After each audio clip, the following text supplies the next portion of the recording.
On November 10th, I shared Milou's story on YouTube. I promised her that I wasn't going to film the moment she'd eventually pass away. I wanted to be present at that moment, enjoy every second of her being with us until the last breath. This is part 2 of that video. It's a video journal of what life has been like during our last days. The profound despair was sunk in, but mostly the hope she left in our hearts, and the life-changing transformations Lina and I had, thanks to the lessons she taught us. We didn't expect her condition to worsen so rapidly. The cancer bloomed like an overnight mushroom. We were told by the vet to give her an insane amount of cortisone, which eventually became the only way to have her stand up from bed and eat something. Before staying with us, Milou lived 10 years as a feral cat. After getting used to having humans around, she would still be skeptical about sharing her intimate space with us. She'd allow us to pet her, enjoying it, sitting close to her, although she would never face us directly and rarely made the first move to ask for attention. Until her last days, she became so affectionate that she broke us into pieces. One night, she was sitting on Lina's lap and slept there for hours. Lina couldn't move, and eventually her legs started to get sore. I took Milou and brought her close to her food, but the intention was to free Lina for a while and give her relief from that uncomfortable position. She smelled the balls, looked at me, asking why I did that, and walked back towards Lina, jumping on her lap in the same position she was in before. She had us crying. Eventually, she lost her appetite, an euphemism, as she completely stopped eating. I realize now how weak and selfish I was, delaying what was an inevitable decision. Lina asked me to stop her suffering, but I was always stubborn, and I refused to give up on her. I tried to feed her with shots of baby food for children, intensifying the cortisone therapy, hoping she would get some strength to keep on doing what she always did, fight. But she couldn't bear that anymore. She was too tired to fight. She eventually became too weak to stand, exhausted from the pain, suffering from the collateral consequences, such as not being able to shut her right eye. Imagine how it would feel sleeping with one eye constantly wide open. On the evening of the 21st of November, I became unequivocally conscious that it was time to unplug her and free her from futile suffering. That night, she slept in our bed, between me and Lina. It goes without saying that I couldn't sleep, and my pillow was soaked in tears. As soon as the sun arose, Milou needed to pee. She jumped off the bed and almost broke her hips. We saw her legs spreading apart, unable to support her already raw-boned body. Lina had to go to work. I didn't see her saying goodbye to Milou. I gave both of them some alone time and I went downstairs to my apartment. I drank a coffee and called the vet, telling him it was time. He gave me an appointment at 11 a.m. that same day. I washed my face and went upstairs to pick Milou up and bring her to my apartment, as we used to do any other day. This footage is the last of Milou while she was alive. She tried to interact with my cats, who were always territorial in their home. But that day, it seemed like they got what was going on. They didn't hiss at her, and we called them animals. Eventually, she started eating after 4 consecutive days of completely ignoring food. She also tried to sunbathe on her favorite plant, as she used to. I saw hope in those signs of well-being. If she was eating and appreciating the sun's warm rays, it meant that she was not just suffering, but somehow better. Of course, I was lying to myself. I decided to take her to the vet anyway. I wouldn't want her to spend another night like the last one. But in my heart, I hoped that after hearing this recent progress, the vet would tell me to wait a little longer. I put her in a cat carrier and left the house. I brought her favorite donut with us, the one she used to nap to make her feel somewhat at home, or at least somewhere she was familiar with. I knew the theory behind what I was doing. I knew it was the right thing to do. And I knew it was an act of love to stop her suffering. I consciously knew all that, but in my heart, it felt like I was betraying her. I was going to get her killed, just after she granted us with her unconditional trust. That's how I felt. We arrived at the vet at exactly 11 a.m. I showed them videos of Milou eating just a few minutes before. The vet told me it was always going to be ups and downs and that we'd already dragged this out too long. Before I could have another say, they gave her an anesthesia shot. Milou was in her donut. My hands were covering her face to make her feel hidden and safe. She felt that shot and she wanted to hide inside the carrier. We let her be, allowing her to do whatever she felt like doing. It only took a couple of minutes before Milou was asleep.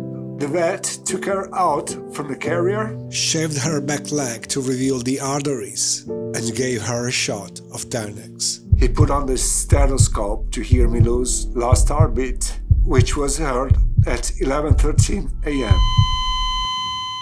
I was devastated. My heart could not take all that. And I started crying like a baby, feeling ashamed for my childish behavior.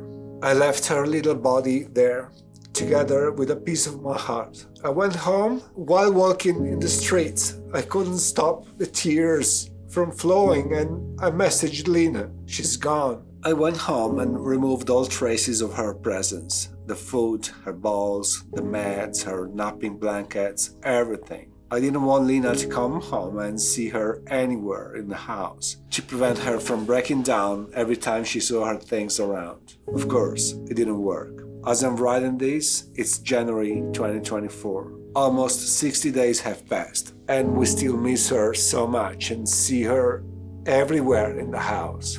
For 2 weeks, the pain was irrepressible. I couldn't focus on anything, and no matter where or with whom I was, I couldn't stop the tears.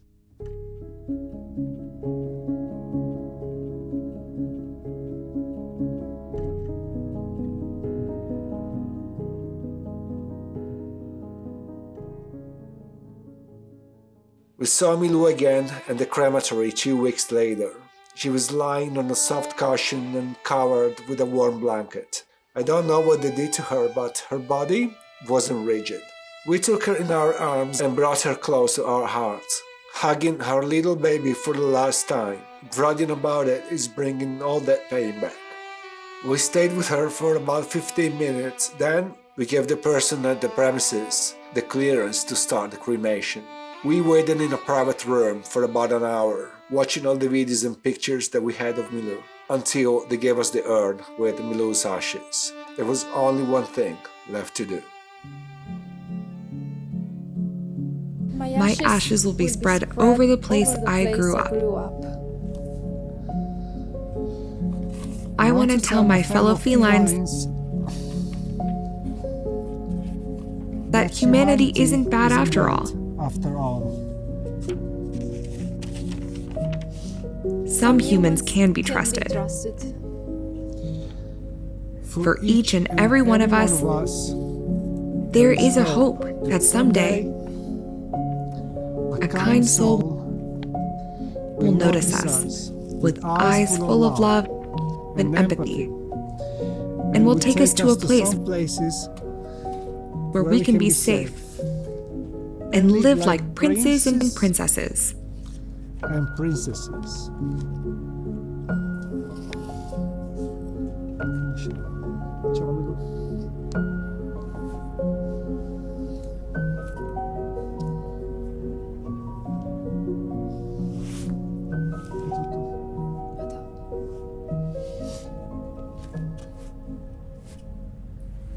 Ciao piccola.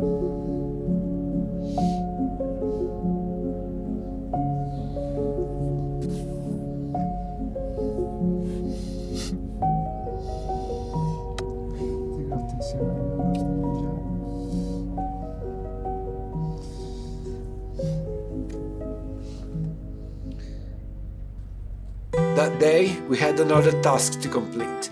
There were a couple of kitties that were hanging free above the castle ditches. For some reason, their mother decided to keep them in that location. Some brave volunteers fed them daily, but eventually, the castle personnel cut the grass in their territory.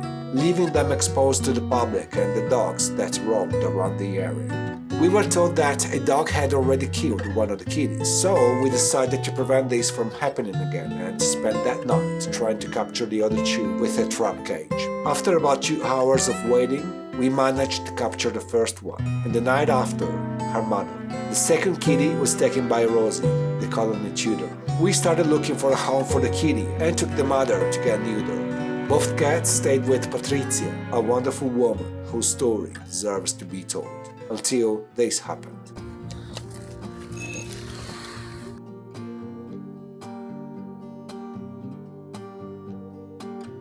Don't say Hello, morning. cause you'll fake it. Merry Christmas. Don't hide the tears, cause I know you're When- breaking. All this love and all this pain you've given. All this love and all this pain, you bring them from another world.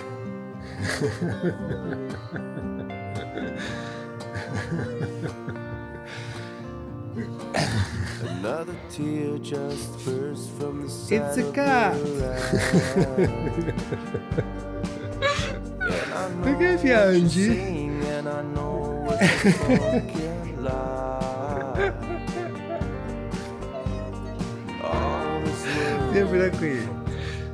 damn lie. All this pain Ini. in those fine eyes.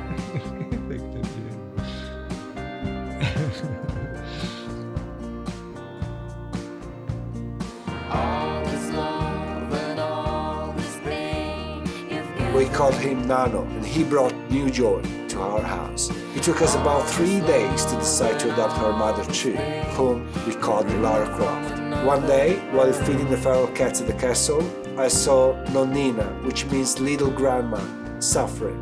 She is the oldest cat in the colony, probably around 15 years old. I took her to the vet and then to our home for a few days until she fully recovered.